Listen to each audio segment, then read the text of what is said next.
Assalamualaikum warahmatullahi wabarakatuh. Kami dari kelompok 5 yang beranggotakan 2 orang, yaitu saya sendiri sebagai pemateri pertama.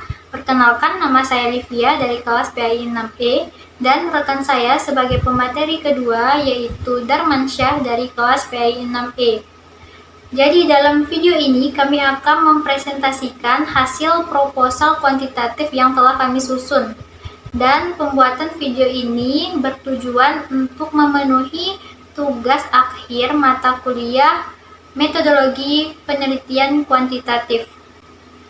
Langsung saja, di sini saya akan mempresentasikan beberapa poin yang berkaitan dengan proposal yang telah kami susun, yang mana proposal kami berjudul yaitu upaya meningkatkan motivasi belajar PAI melalui strategi pakem pada peserta didik kelas 4 di SD Negeri 12 Semparu tahun ajaran 2022 hingga 2023. Nah, di sini saya lanjut ke poin berikutnya yaitu latar belakang.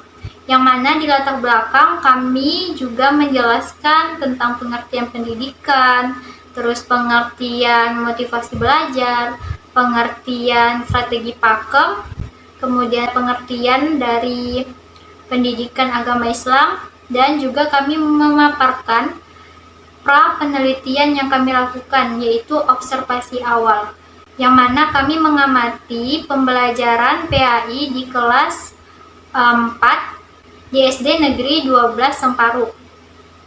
Kami perhatikan pembelajaran yang diterapkan sangat monoton dan membuat peserta didik kurang termotivasi untuk belajar.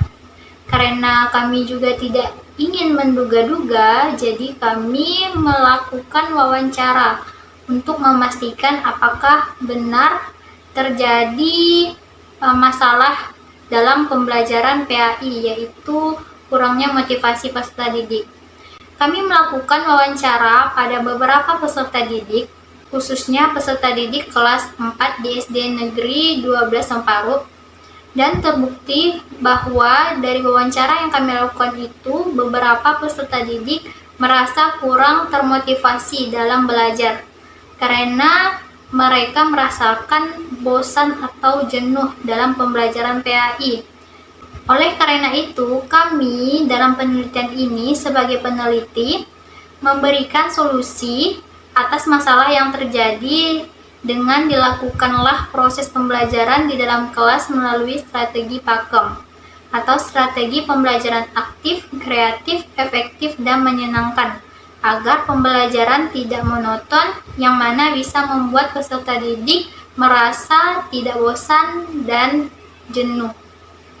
Lanjut dari uraian latar belakang yang saya jelaskan secara ringkas tadi, kami merumuskan beberapa rumusan masalah. Yang pertama, bagaimana efektivitas strategi pakem dalam pembelajaran PAI pada peserta didik kelas 4 di SD Negeri 12 Semparu tahun ajaran 2022 hingga 2023. Terus yang kedua, bagaimana motivasi belajar PAI pada peserta didik kelas 4 di SD Negeri 12 Semparu tahun ajaran 2022 hingga 2023. Dan yang ketiga yaitu apakah terdapat peningkatan yang signifikan terhadap motivasi belajar PAI melalui strategi pakem pada peserta didik di SD Negeri 12 Semparu tahun ajaran 2022 hingga 2023.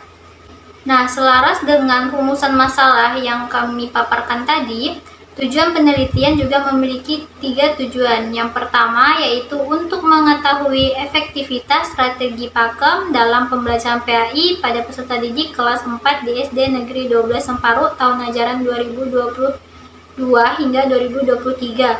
Terus yang kedua, untuk mengetahui motivasi belajar PAI pada peserta didik di kelas 4 di SD Negeri 12 Semparu tahun ajaran 2022 hingga 2023.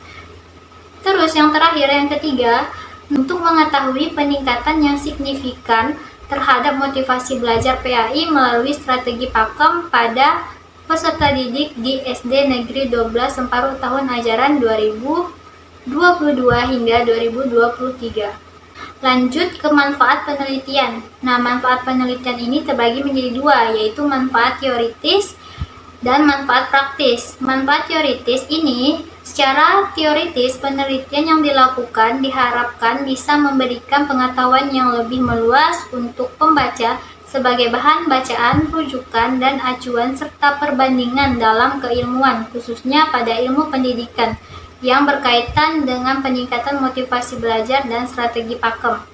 Terus yang kedua, manfaat praktis terbagi menjadi 3 bagian, yaitu bagi peneliti untuk memenuhi tugas akhir mata kuliah metodologi pendidikan kuantitatif, dan sebagai rujukan bagi peneliti selanjutnya untuk kajian yang sama tetapi berbeda dalam ruang lingkupnya.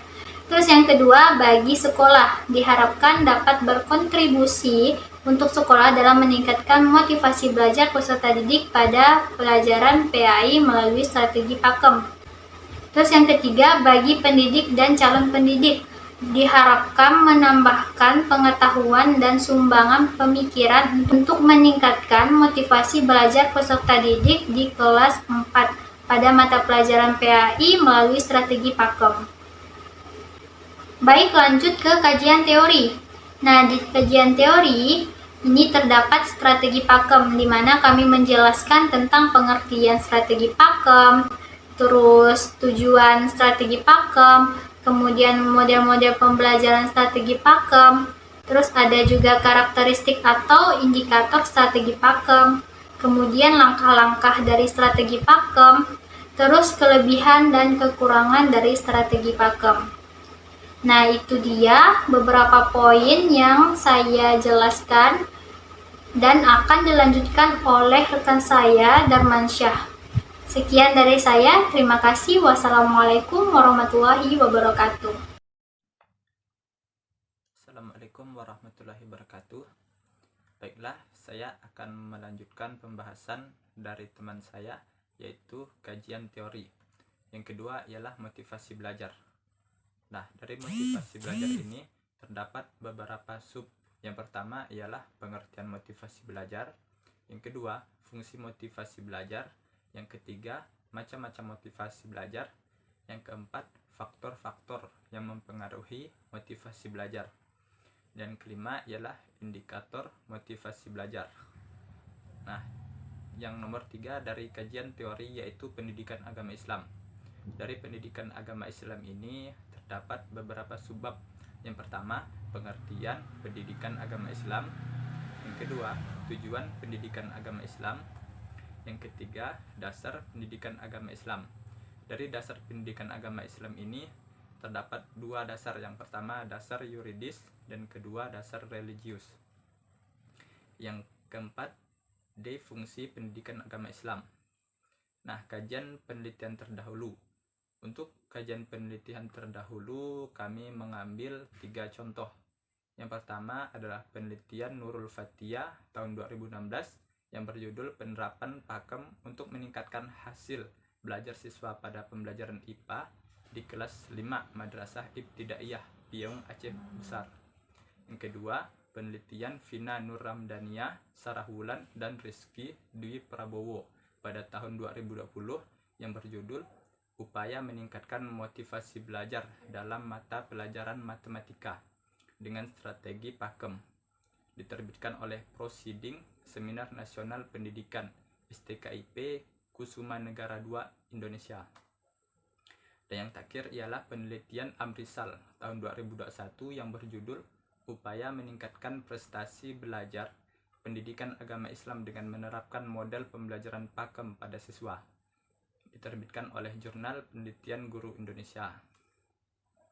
Nah, untuk pendekatan dan jenis penelitian, di sini kami menggunakan pendekatan kuantitatif, sedangkan jenis penelitiannya ialah menggunakan penelitian tindakan kelas.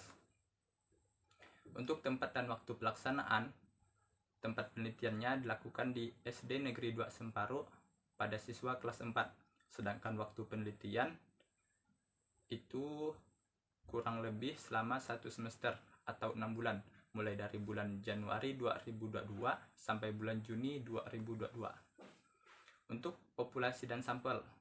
Nah, populasi ini kami menggunakan siswa didik yang berjumlah 20 orang.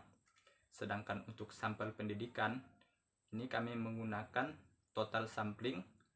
Adapun sampel dalam penelitian ini yaitu seluruh peserta didik kelas 4 SD Negeri 2 Semparu yang berjumlah 20 orang. Untuk teknik dan instrumen pengumpulan data. Nah, teknik pengumpulan data yang pertama ialah teknik angket. Yang kedua, dokumentasi. Yang ketiga, wawancara. Yang B, instrumen pengumpulan data. Yang pertama terdiri dari lembar angket, daftar dokumentasi. Nah, dalam daftar dokumentasi ini terdapat beberapa dokumentasi. Yang pertama, surat izin penelitian. Yang kedua, RPP. Yang ketiga, lembar penilaian. Yang keempat, lembar angket. Yang kelima, foto pelaksanaan kegiatan. Yang ketiga ialah pedoman wawancara dari subinstrumen pengumpulan data. Nah, untuk uji validitas dan reliabilitas. Uji validitas ini menggunakan SPSS. Kriteria penilaiannya ialah apabila R hitung lebih besar dari R tabel, maka item kuesionernya tersebut valid. Sedangkan apabila R hitung lebih kecil dari R tabel, maka item kuesionernya tersebut dikatakan tidak valid. Untuk uji reliabilitasnya ini menggunakan Cronbach Alpha.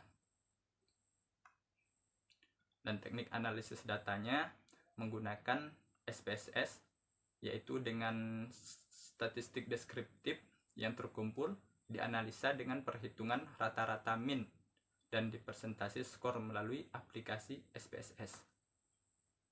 Nah, berikut merupakan tabel kriteria keberhasilan motivasi belajar peserta didik.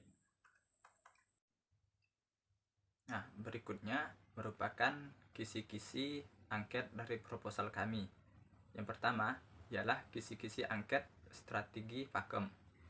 Di sini kami membuat beberapa kisi-kisi. Dan yang kedua ini merupakan kisi-kisi motivasi belajar. Nah, di sini juga terdapat beberapa kisi-kisi yang kami lampirkan. Mungkin sekian dari presentasi video kami. Kurang lebihnya mohon dimaafkan. Wassalamualaikum warahmatullahi wabarakatuh.